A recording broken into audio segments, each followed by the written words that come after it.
Greetings to you, dear viewers, and welcome to this very exciting edition of our program, the Vocation Corner on DMRTV. And today is quite exciting because we right here in the studio will be talking with some members of the Society of St. Joseph of the Sacred Heart, known as the Josephites. They will be telling us a lot about their congregation and also to be able to help us to know more about this congregation and another aspect or another dimension of how we can be able to serve the Lord. Right here with me in the studio are two priests from this congregation whom I shall be introducing to you as we get along. And right to my left, we have Father Jerome. I'll be asking you to kindly introduce yourself. Just introduce yourself to the viewers, Father. All right. Good morning, viewers. I am Father UGOCHUKWU, Jerome Cletus, SSJ, and I'm the Director of Formation in Nigeria, where you spend some kind of spiritual time. And I'm here to share the little I know about my society and to share my experience and for you to know about us and what we do. Well, thank you so much for welcoming us and allowing us to be here at this time. It is a pleasure to have you, Father. In the course of the discussion, we'll be getting to know more about you and the congregation. And to my right, we have also a very refined gentleman as the Vocation Director. I'll be turning over to Father Stephen. Just give us a brief introduction of yourself. My name is Father Stephen SOHE, SSJ, the Vocation Director of the Society of St. Joseph of the Sacred Heart. As Father mentioned, we're popularly known as the Josephites. I'm based presently in the U.S., in the United States of America, where we serve the African American community. But I also come to Nigeria to interview some of our candidates who are aspirants who apply to the Josephites from Nigeria. So it's a thing of joy for me to be here with you, and thank you. I thank this platform, the bishop and the platform for giving us the opportunity to talk about our community. Well, thank you very much, Father Stephen. Right here in DMRTV, we have a lot of programs, and one of the programs we're talking about is the Vocation Corner, which is the program on air right now. So it is a very wonderful initiative to have you coming over to be able to talk about your congregation with our viewers. And right away, we'll be asking, just to get insights, what is the origin of this congregation, the Society of St. Joseph of the Sacred Heart? The origin and the founder, who are they? Yeah, the Society of St. Joseph was established, introduced in United States of America in 1871, following the Emancipation Proclamation of Abraham Lincoln that sets the American slaves free. They were more like a sheep without shepherd, especially the Catholics among them, who were not given opportunity to serve in their own, in the church where they claim to belong, to serve openly or like sheep without shepherd. If you could minister to them and walk among them. So the founder of the congregation, then his name is Archbishop Albert Vaughan, who later became a cardinal, sent a few of his men to the United States of America to work among the newly emancipated slaves there, and they pitched their camp in Baltimore, and from there they spread out through United States, especially down south, Mississippi, Alabama, Louisiana, Texas, and all the coastal region of. And they stop by anywhere along the line in the south, and they start the church. You can't do that without the love of Jesus, in essence, where you can go down to the people, gather them around, speak to them, teach them, and also make them feel that, you know what, I am here for you. And that's why I would say the sacred heart of Jesus, the heart of love, the heart that have to go through the pain for all of us out of love. The sacrificial love that we need to serve the people of God. And that's why I bring that in, St. Joseph the Walker, where you are called to walk. You're not called to be masters now. You're called to serve people by walking in service to the people. And then the heart of Jesus in the heart, the Sacred Heart, being loving and being able to gather people from all corners, people who have been battered in one way or the other, people who have lost even their hope in God. You have to now say, you know what? God still loves you. And God created you in his own image. like we say to people, oh, I'm brown, I'm black, I'm this. No, we're all created in the image of God. And come, be part of this wagon to enjoy the love of God and to spread the love of God to the people, in essence. Wow. So from what you're saying, I get again that there is the work dimension and the love dimension. That means walking in love. That is from St. Joseph, there is the aspect of the work, and also from the Sacred Heart, that work has to be in love. That love dimension which compels you to be able to reach out. I think that's quite a very interesting insight which guides us to be able to understand the mission of the Society of St. Joseph of the Sacred Heart. I'm not talking about the mission, Father Stephen. I'm coming over to you, talking about the mission of St. Joseph. What's the scope of the mission of the Sacred Heart of St. Joseph, the Sacred Heart of St. Joseph, or the Society of St. Joseph and the Sacred Heart? Just pardon me, I'm not very used to the congregation, but all of us are learning on this platform. Right. So what's the scope of the mission of the Society of St. Joseph of the Sacred Heart? Basically, our primary apostolate is to work among the African American communities in the United States. So we are more or less what you can call a home-based missionary group, because we only work in the U.S. Among our African-American community. Now, I didn't say Catholic community alone, but all African-American communities, especially wherever they may be within the vicinity of our parish, whether they are our members in the parish or they are Catholics or even non-Catholics, we minister to them in area of social justice, in area of advocacy, in area of taking care of the needy and the poor in our community, an area of recovery for those who may be going through some difficulty or challenges with drug addiction or alcohol addiction or whatever it may be. So we work directly with the people in this regard, or we do it in partnership with those organizations, the community organizations who are already doing things in these areas. We work hand in hand with them. Like Father Cletus mentioned, out of the love of the Sacred Heart, we reach out to the people, and through the work of St. Joseph, we get our hands dirty to make sure that we answer the call to holiness, not by sitting down in the offices, but by being there on the street with our members. Wow. Answering the call of holiness, not by sitting down in the office, but by getting out, getting your hands dirty to be able to ensure that others are able to come to that reality of knowing Christ for who he is. Now, let us get to another practical dimension of our discussion today. We're looking at the Vocation Corner. We're looking at the particular group of our discussion today, the Society of St. Joseph of the Sacred Heart. Now, turning over to you, Father Jerome Cletus, who happens to be the director of the House of Formation in Iperu-Remo in Nigeria, are talking about the formation. A gentleman watching us now may be like, how do I get into this group? We're talking about the formation. What's the nature of the formation to become a member of the Society of St. Joseph of the Sacred Heart? Yeah, any young man that is healthy and feel the call of God can be part of this service that we are called to be to the people. And what we have in Nigeria right now, which is the only thing we have outside the United States of America, is 2 formation houses. Okay. One in the Iperu-Remo, which is the spiritual year where they come together. We always have about 10 people, 10 young men in the house. And these young men are there basically to go to some kind of a transition from the world they are coming from into the religious life. So basically what we do there is to help them in the area of meditation, contemplation, give them workshops that will build them.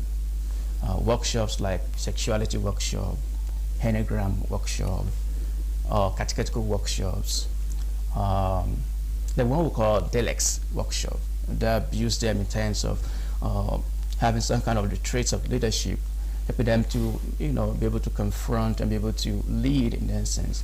And that takes probably 7 to 9 months for them to be able to now be able to say to themselves, I think I'm ready to continue. And after that 1 year in the Iperu-Remo, or the spiritual year, they go on to Ibadan where they study philosophy for 4 years. So we have a house there, and they study at the house of in the Dominican University in Nevada. And right there, they go to that philosophy for 4 years. And if they still continue, they say yes to the call of God, they now go on to the United States of America. Basically, they go to DC. We have another seminary there in DC. And there they continue their theology. They study theology down there for another 4 years. Within that period also, we have what we call the novitiate. We can't do that in Nigeria because you are not. You can't do much about the society in Nigeria. Okay. So you have to be in the United States of America to know our work, our mission.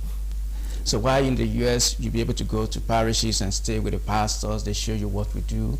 You work with them, and so in that way we are saying that when you know all this, you can make a decision to be a Josephite. But that year of novitiate is to tell you that, well, this is exactly what we do, this is who we are. And they used to want to continue with us. And then you now do what we call temporary promise as a member of society. So that you have to renew for like 3 years according to our constitution. Then now have what we call the final perfection. You become a full member of the society. And at that time, the next thing you'll be a deacon and you're ordained a priest of the Josephites. So basically that's what our program is right now. So like we're told here that your system of education is different from ours. Okay. In our own place in Nigeria, if you have your whole level, 5 passes, including English and Maths, you're qualified to go to study in the university. We say it's advanced level that you do around there for you to be able to get in, be at par with our own level of O level in Nigeria. Wow. So any young man was able to do well according to the standard of being able to study in college right here in Cameroon will be qualified to join us to be a member of society in that sense.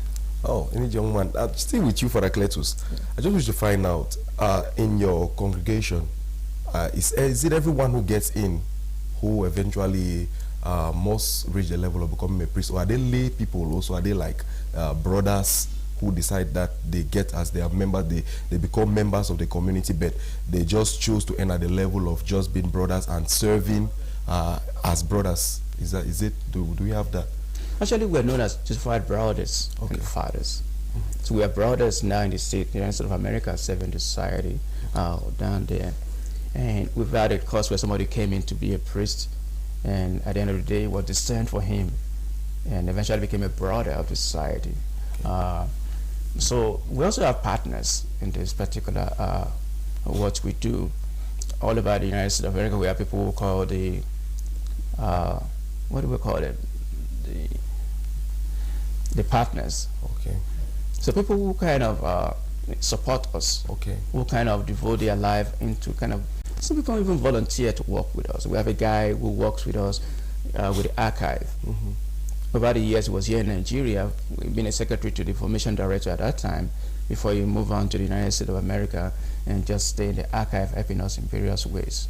Oh. In our parishes too, we have people who are there who also help us one way or the other, who volunteer their time. Like where I was 3 years ago, if I came down back to Nigeria as director, most people who are there don't even get salaries from us. They volunteer as secretaries, as this and that. That's part of their way to help our mission as Josephite in that sense. Yeah. But about the question of if everybody that comes in goes through to a clerical state, or some just remain brothers. As we all know so well, formation is about discernment. Okay. And so it's that sometimes we'll help you, like I said, while you're in Iperu, we help with some kind of workshops. And those things are helping you to be able to see well, to widen your way of thinking, and for you to say, okay, I'm still called to be a Josephite or not. You might say to us, well, I don't think I'm being called to this particular society. I want to go elsewhere. We'll encourage you. We'll support you in that sense.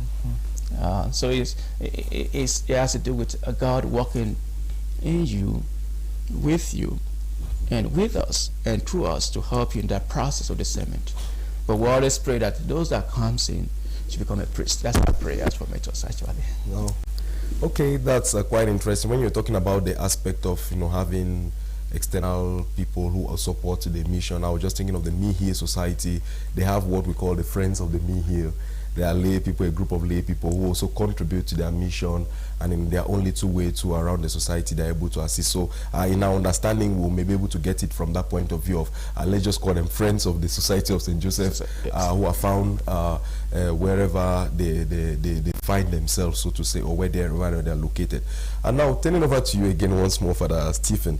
You are a vocations director of this group, and usually when we attend vocations camps, the young people who come in, they always have this question: what is the charism of the group, the spirituality which the group practices, and so on and so forth? I'm sure a lot of young people watching now will be like, okay, this is quite an interesting society to join, but what is their charism?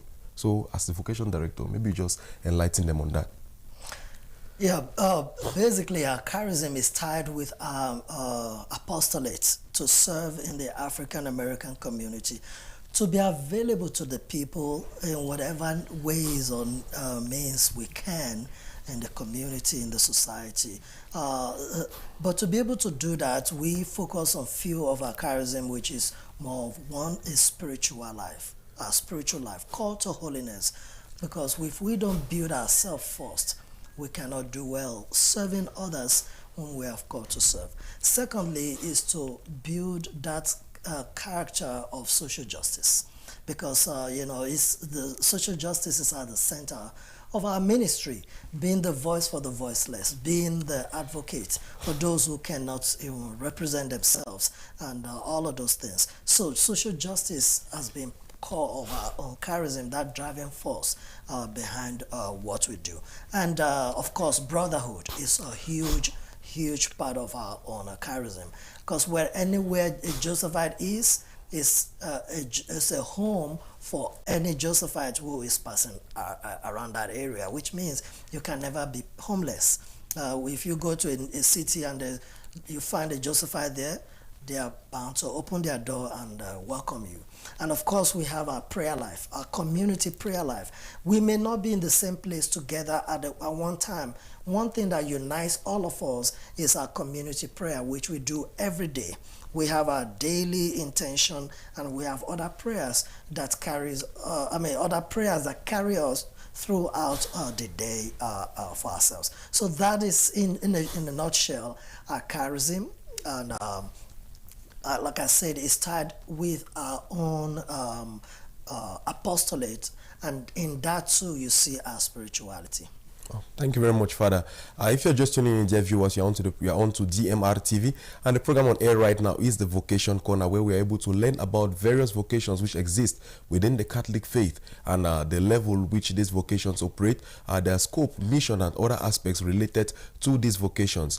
For this presentation, I'm Reverend Father Alphonse, EKEMA, trying to let you be able to know through the persons which you have on the panel today about this particular vocation, the Society of St. Joseph of the Sacred Heart, otherwise known as the Josephites.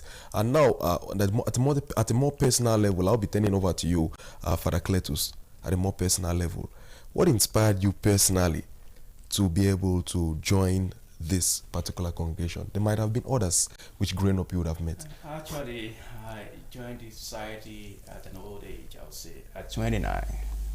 Okay. In fact, I finished my studies in the university, in the Polytechnic, I would say, and I did teach in Polytechnic for like 3 years, and I resigned to join to come back to seek direction to become a priest. Okay. And of course, when I got to the house, and I was told that there's a society here in Iperu, and I met my director, William Novels, and I spoke with him. And it made me realize that these people over there are my brothers and sisters in the diaspora.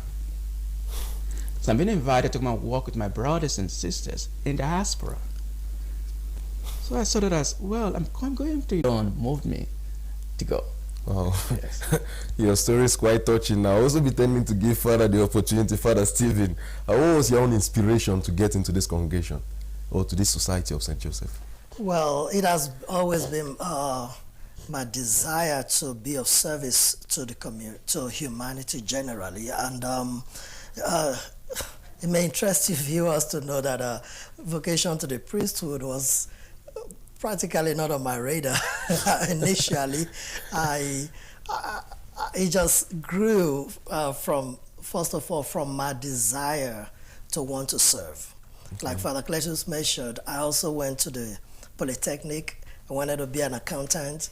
I wanted to, work in big establishments, audit their books and everything.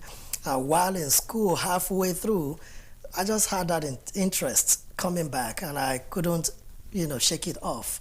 I said, well, let me just give it a try.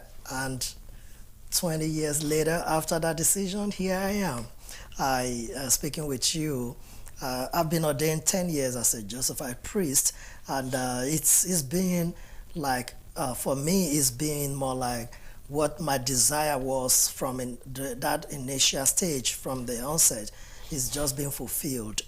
Every day as I serve in the African American community, that desire to just serve. And part of it is also to serve God and to just live, to discover who I am as an individual, and to grow in my relationship, in my deep relationship with God. So those were the things that spurred the interest in me. And I said, let me give it a shot. I don't know if I'm not a fit, let them decide and tell me to go. But here I am, and God is still working with me, because I'm just open to working with God, and the direction wherever He leads me, I will follow. Wow. 10 years have not been 10 days. I must say, looking at you outwardly, just your appearance, one may not know you've actually been in for 10 years. And I'm tempted to ask, what has been your moving force these 10 years, going on? At some point in time, you had some challenges, some difficulties. What has been your moving force? Oh, the love for the people. Father Cletus put it very well. See, initially, when we got to the U.S., it was a huge challenge, of course. Cultural change,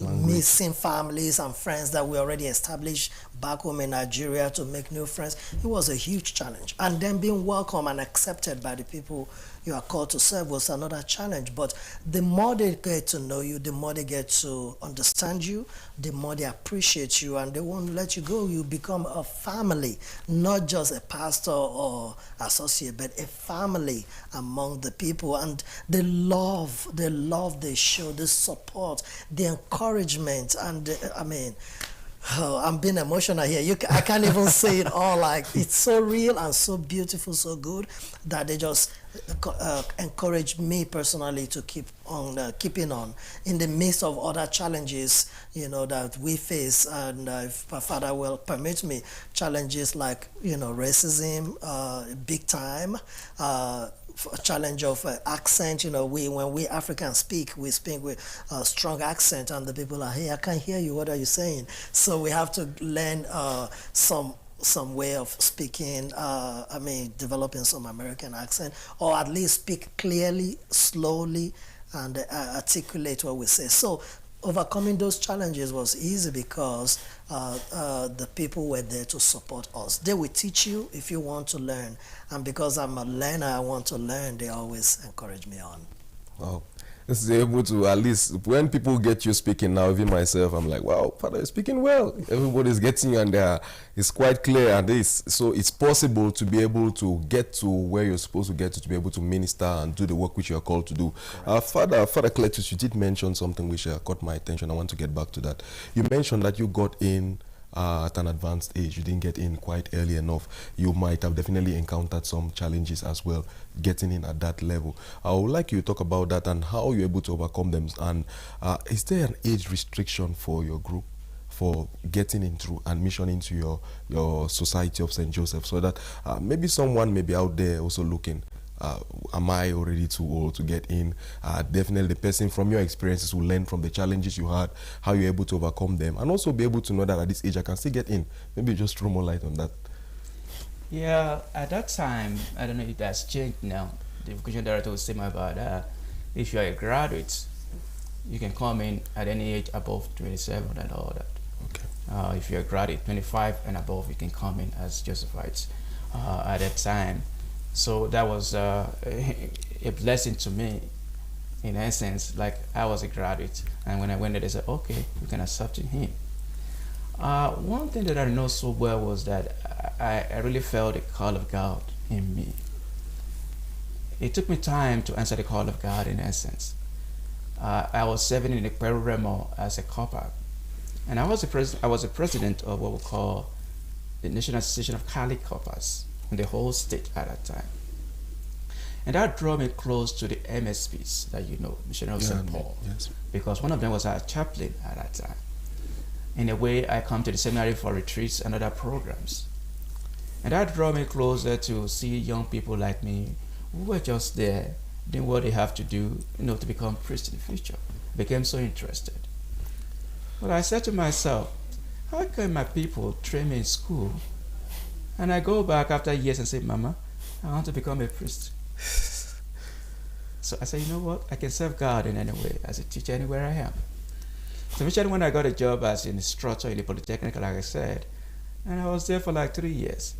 And I go back to my roots, the NFCS, Nigerian Federation of Catholic Students. I was president there too when I was in school. These are the things that shaped me in a way of my spirituality. So I go back there as a former president. I work with them. I conduct service for them. So in a way, I go back and forth from church to school, to my job, to the house, and then to the students also. So at the time I just said to myself, you know what, this is where my heart is. Let me just pursue it. And I went back to speak to the then chaplain, who was my spiritual director then, and he said, well, go ahead.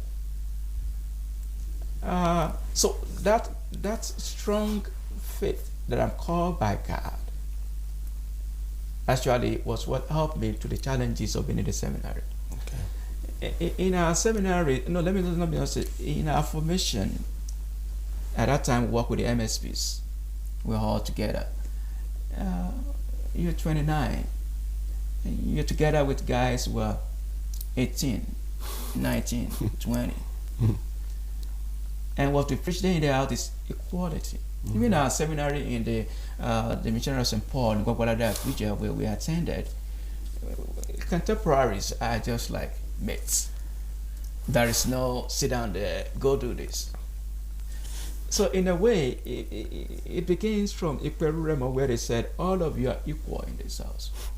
No seniority, no my brother, this and this. Call this person by name, and I call you by name. In fact, we're giving nicknames. So I would say, I want to be called Ugo, and people say, Ugo, that's it, all throughout.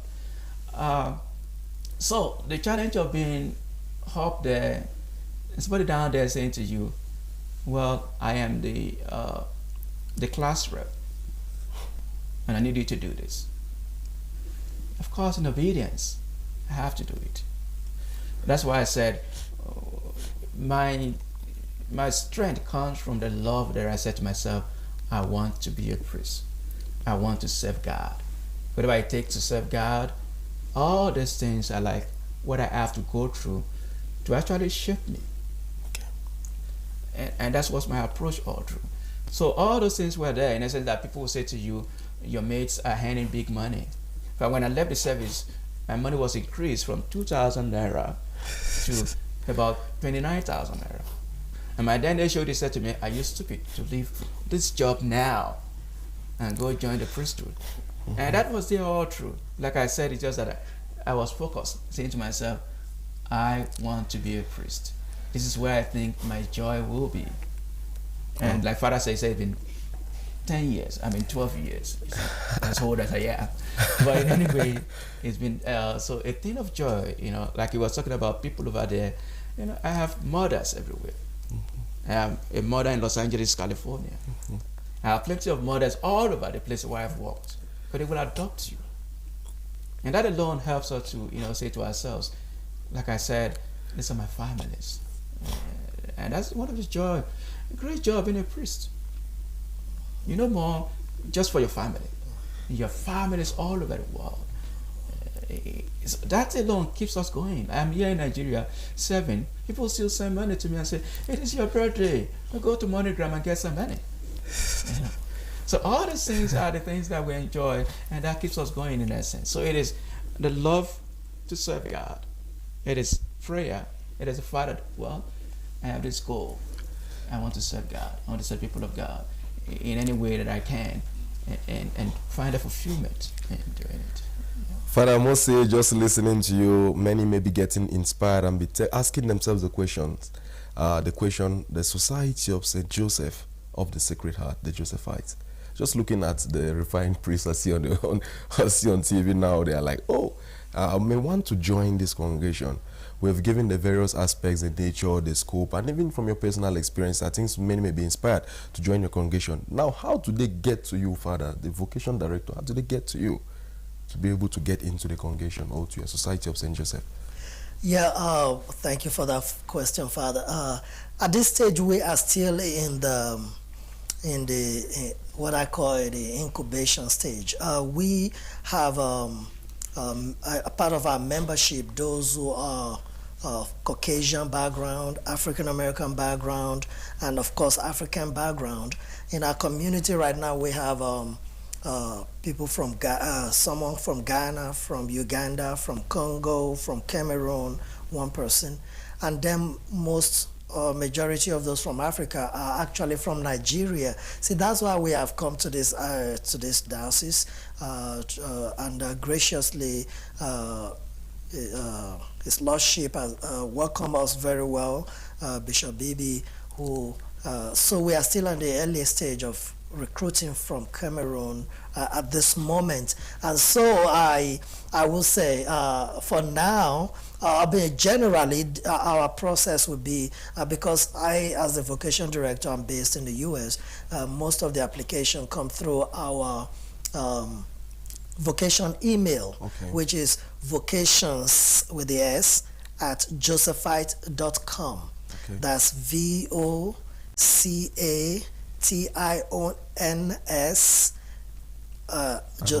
at JOSEPHITE.com.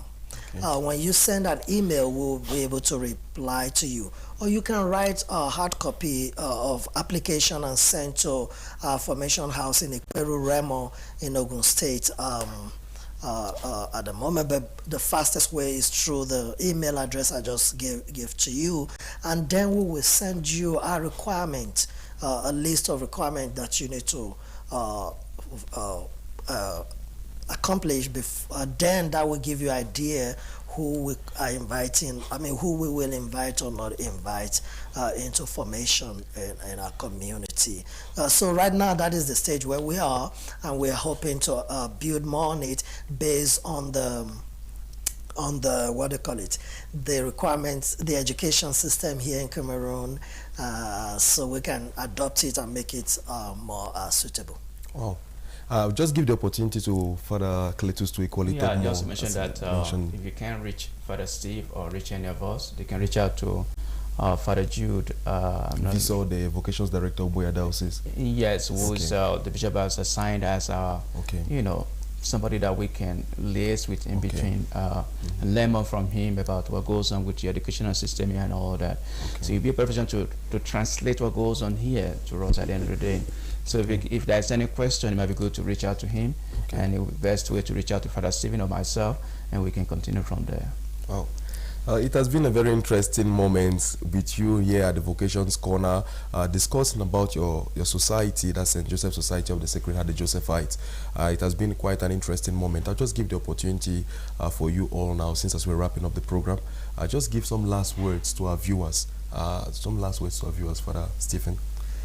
Yeah, thank you very much, Father. Last words are always a little bit challenging and difficult, but I'll try my best because I really don't want this to end. It's a great opportunity to share and talk about our community, the Society of St. Joseph of the Sacred Heart, popularly known as the Josephites, and we are a community of apostolic life.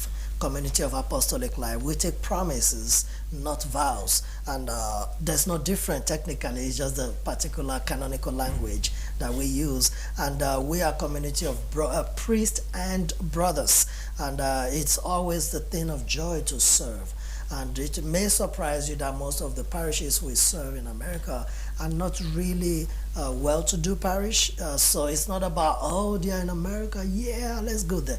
No, it's all about the love for the people. It's all about the service to the people, serving our brothers and sisters in diaspora, the African-American community, which may interest you that even at right now that I'm speaking, many still don't have priests in their parishes to serve them.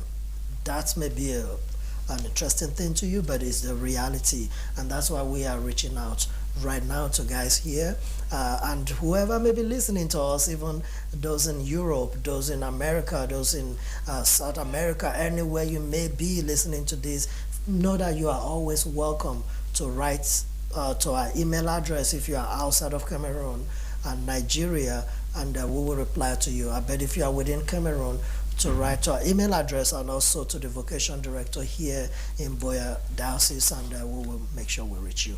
But keep on, don't be discouraged, keep on keeping on, nurture your vocation, and speak to any priest you may know to help you nurture it, because the harvest is abundant, but the laborers are few. We still need people to serve.